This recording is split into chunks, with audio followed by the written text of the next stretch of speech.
Cette vidéo amateur a fait le tour du monde grâce aux réseaux sociaux. Elle met en scène un homme battu par des jeunes de son village parce que n'ayant pas obéi aux ordres de son maître. De pareilles scènes sont le lot quotidien de certains descendants d'esclaves en Afrique. Au Burkina, au Mali, en Mauritanie et au Niger, la discrimination basée sur l'ascendance et l'esclavage existe encore. Le phénomène frappe les couches les plus vulnérables, à savoir les femmes et les enfants. Et que c'est des Maliens qui sont en train de traiter d'autres Maliens en esclaves. Et aussi surprenant que cela puisse paraître, c'est la triste réalité. Vous êtes battus, vous êtes humiliés, vous êtes chassés parce que vous êtes esclaves. Le juge malien ne s'intéresse qu'aux aspects suivants: privation de liberté, torture, causes de blessures. Mais l'origine même de ces violations des droits humains n'est pas jugée, c'est-à-dire l'esclavage. Ces communautés-là sont vraiment victimes de toutes sortes de violences, notamment en ce qui concerne les services sociaux de base, la santé, l'éducation et le droit à la terre. Ce sont des communautés qui sont tous les jours brimées dans leurs droits fondamentaux. Un phénomène bien réel au Burkina Faso, à savoir qu'il existe depuis la nuit des temps des formes de discrimination, des formes d'esclavage liées à la descendance. C'est un phénomène réel qui se situe précisément avec beaucoup plus d'ampleur dans le Sahel burkinabé. Le phénomène s'est développé dans la partie nord du Burkina, au centre du pays aussi, et comme aussi nous l'avons vu, à l'ouest. Il y a la forme active où l'esclave est la propriété de son maître. C'est-à-dire le maître fait tout ce qu'il fait de lui. Tout ce qu'il possède, c'est pour son maître. Il y a l'esclavage par ascendance. C'est ça qu'on appelle la forme passive.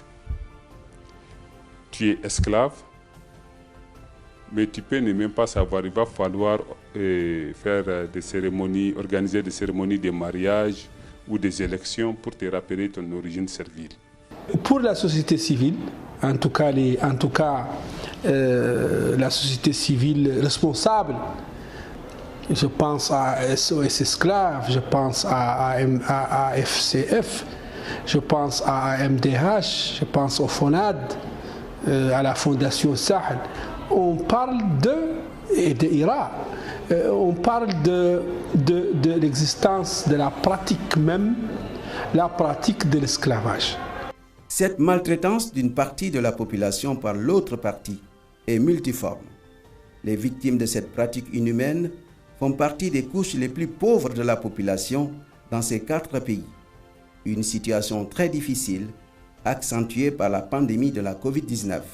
Pendant la pandémie du Covid, nous avons vu que ces femmes, elles ont souffert beaucoup.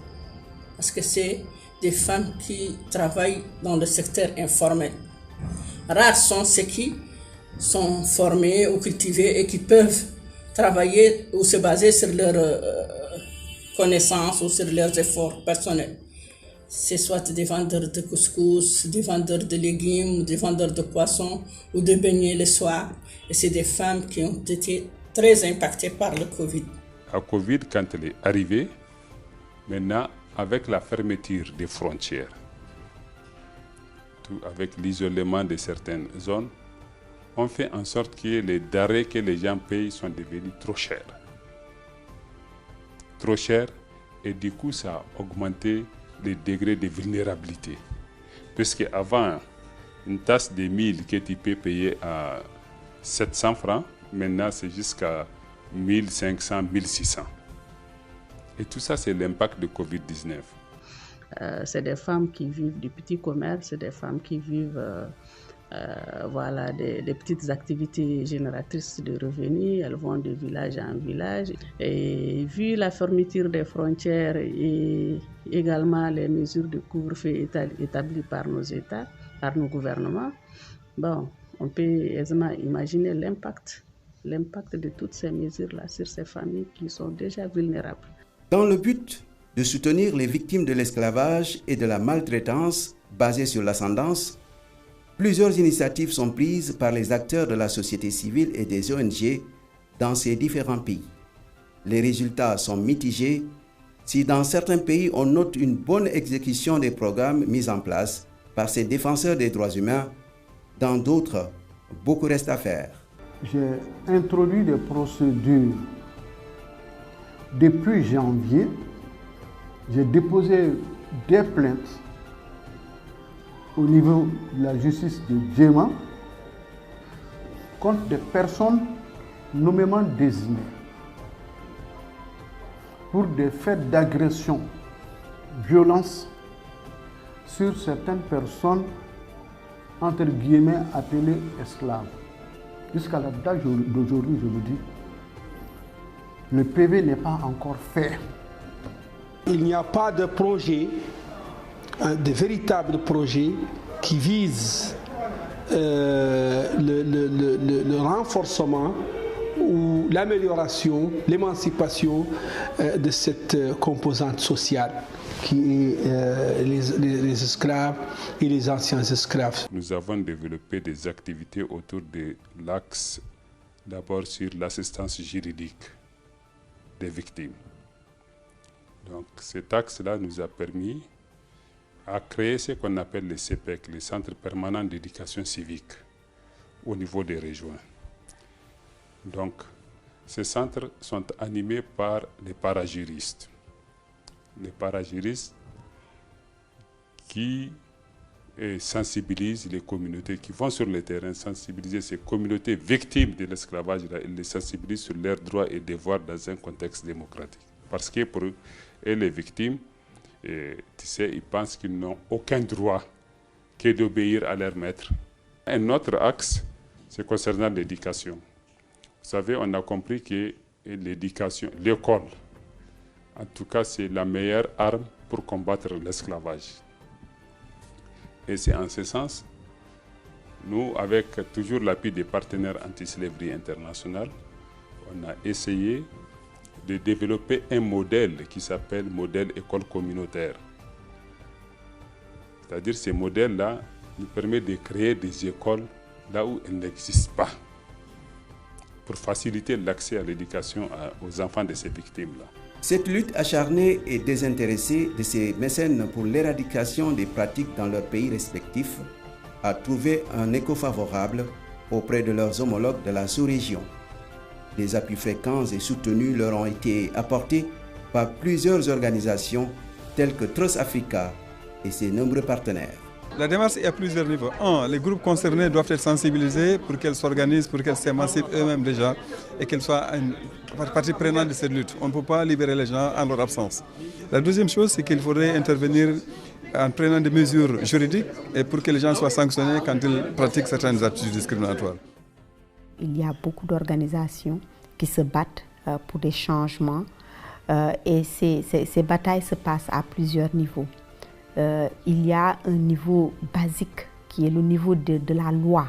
Dans la plupart de nos pays, l'esclavage est un crime. Et dans les pays où ce n'est pas criminalisé, ça doit l'être. Dans les pays où c'est criminalisé, il est important de mettre toutes les ressources nécessaires pour ne plus permettre à une autre personne de maintenir des gens en esclavage. Il faut libérer l'individu et tant qu'on ne libère pas l'individu, nous ne pourrons pas aller vers des objectifs plus importants, les objectifs, si vous voulez, de développement. C'est pourquoi, à mon avis, il y a d'abord une question d'injustice, parce que ce sont en général ces gens, même si dans certains milieux, on peut trouver un esclave plus riche que son maître, mais en général, ce sont des gens marginalisés et relégués dans la société et qui continuent à être exploités parce qu'on ne leur reconnaît pas une certaine dignité. Donc il fallait y remédier. Tandis que le système des castes, pendant très longtemps dans nos sociétés, on a mis de côté, par exemple, ceux qui travaillaient avec les mains, ils étaient plus ou moins méprisés. Or, on ne peut pas aller vers une révolution industrielle pour régler le problème du chômage des jeunes si on ne s'appuie pas sur notre propre savoir-faire, notre savoir-faire artisanal. Trust Africa est le réseau des organisations qui se battent contre l'esclavage et les discriminations en Afrique, avec l'appui bien entendu de l'organisation allemande ASW. Ensemble, nous avons eu à réaliser une étude sur les discriminations basées sur la descendance dans les 4 pays que sont le Burkina Faso, le Mali, la Mauritanie et le Niger. À l'issue de ces études qui ont été réalisées durant les 3 premiers mois de l'année 2021, on peut quand même dire que la discrimination et l'esclavage continuent à exister dans ces pays. Les populations qui sont victimes de l'esclavage ont plus que jamais besoin d'une certaine solidarité. Une solidarité pas seulement panafricaine, mais aussi une solidarité mondiale. Il est temps qu'on comprenne que l'Afrique de demain se fera avec tous ses fils et avec toutes ses filles, et que la discrimination basée sur l'ascendance doit être derrière nous pour que nous puissions avancer et faire face aux défis qui attendent notre continent.